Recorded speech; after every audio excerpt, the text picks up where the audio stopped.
Olá, amigos internautas do Portal Clique Política, um forte abraço a todos, grandes companheiros, amigos, já está confirmado. Sair da Superintendência da Polícia Federal e colocar o pé na estrada.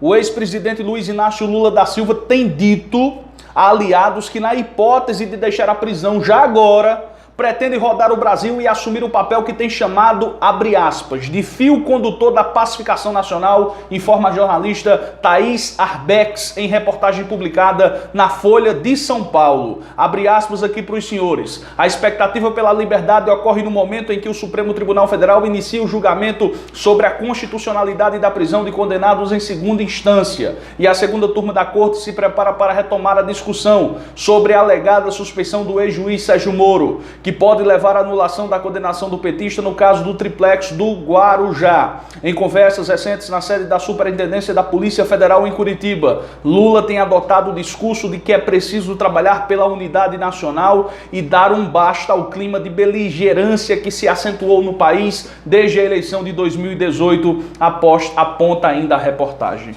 Imaginem Lula, a revista Veja publicou essa pesquisa agora, falando da hegemonia de Lula na esquerda, né? Mas colocou uma conjuntura de segundo turno onde Bolsonaro venceria Lula. Meus irmãos, primeiramente Lula está preso ainda na Superintendência da Polícia Federal. Imagina o eleitor dizer, eu voto em Lula sem nem saber se Lula é candidato, né? Quer dizer, mostra realmente que o camarada é forte. E outra, essa pesquisa não andou no Nordeste. Foi feita por telefone, não foi feita olho no olho. Então, pela lógica, ela foi em locais mais... atingiu locais mais, digamos assim, ligados à extrema-direita, né? Bolsonaro, por exemplo, perdeu 50% já no Rio de Janeiro, perdeu 50% em São Paulo, está com 54% de rejeição no território nacional. Na última pesquisa do mercado financeiro, teve uma variação positiva de 2 a 3 pontos em uma última pesquisa divulgada pelo blog da Lava Jato. Ninguém sabe se essa pesquisa é verdadeira, porque o blog da Lava Jato é absolutamente parcial, ninguém pode apostar em nada do que ali é escrito, é dito, né? Pois bem, imaginem os senhores, vai ser uma tristeza geral, vai ser um medo acentuado da Globo, de Moro, de Bolsonaro, vai ser um medo também, por exemplo, para Ciro Gomes, porque Ciro tem conversado muito nas entrevistas, tem sido uma verdadeira metralhadora giratória. Eu não entendo como um camarada como Ciro Gomes comete esse tipo de gafe. O camarada é inteligentíssimo na área econômica, inteligentíssimo na área política, foi prefeito, foi governador, foi ministro, foi quase tudo na vida, só não foi presidente da República. Mas eu nunca vi uma inabilidade para fazer articulação política, porque a culpa do PT não ter lhe apoiado foi muito mais dele, e ele não reconhece os próprios equívocos, do que Lula. Como é que Lula poderia apoiar Ciro?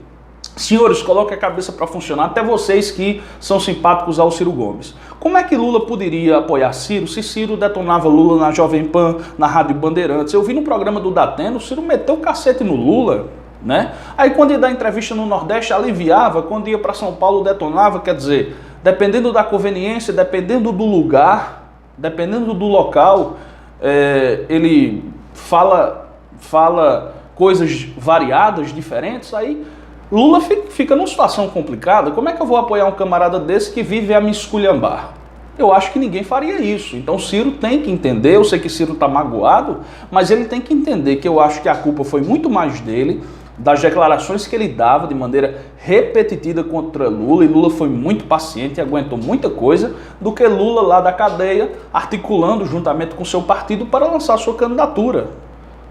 Essa que é a grande verdade. Então, se a gente analisar a história, a meu juízo, eu vejo isso, e não entendo essa mágoa de Ciro Gomes. Se ele tivesse sido correto com Lula o tempo todo e Lula tivesse prometido a ele que ele seria candidato, aí ele teria razão. Mas ele nem foi correto com Lula durante a pré-campanha, durante o período em que Lula foi preso. Eu vou trazer um exemplo para os senhores. Quando houve o agendamento do Tribunal Regional Federal para colocar o processo de Lula como o primeiro na pauta de 2019, todo mundo viu um processo político ali, porque eles estavam utilizando o calendário eleitoral como base. Colocaram o processo de Lula, foi o mais rápido da história da justiça brasileira para ser julgado num julgamento que, diga-se de passagem, absolutamente sob suspeição, aquele julgamento do TRF4. Todo mundo da centro-esquerda criticou. Ciro publica um vídeo dizendo o seguinte, que justiça boa é a justiça rápida, é a justiça célere. Pelo amor de Deus, Ciro.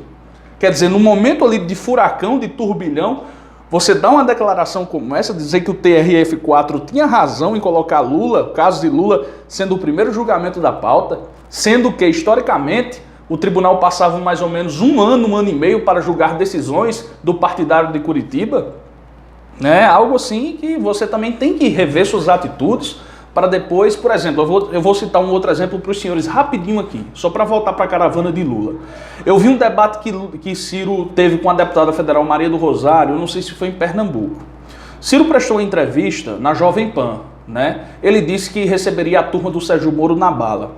Aí quando ele foi indagado na Jovem Pan, ele disse, eu não falei assim, eu não falei isso, nem citei o nome de Sérgio Moro. Aí você vai no vídeo e vê que ele citou o nome de Sérgio Moro. Ele disse o seguinte, manda ele me prender que eu recebo a turma dele na bala, né?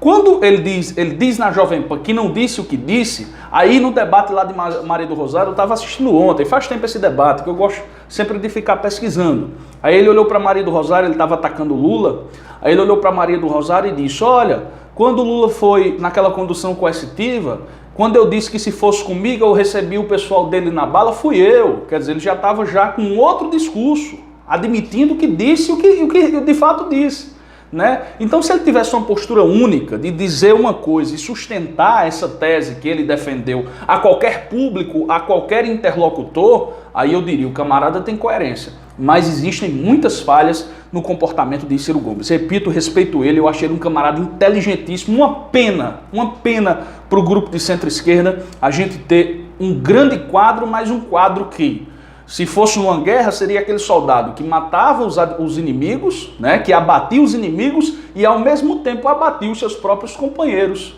de trincheira. É mais ou menos isso. Voltando aqui à caravana do ex-presidente, então quando eu falei para a tristeza de Ciro, é porque Lula vindo numa caravana, andando o país inteiro, e Lula tem coragem.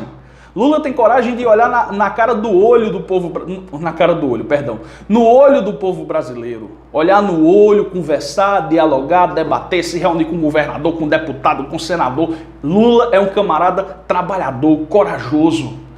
Eu vejo o João Dória lá de São Paulo dizer que o Lula nunca trabalhou. Quem nunca trabalhou foi o João Dória. A empresa do João Dória é um multimilionário, dizem, né?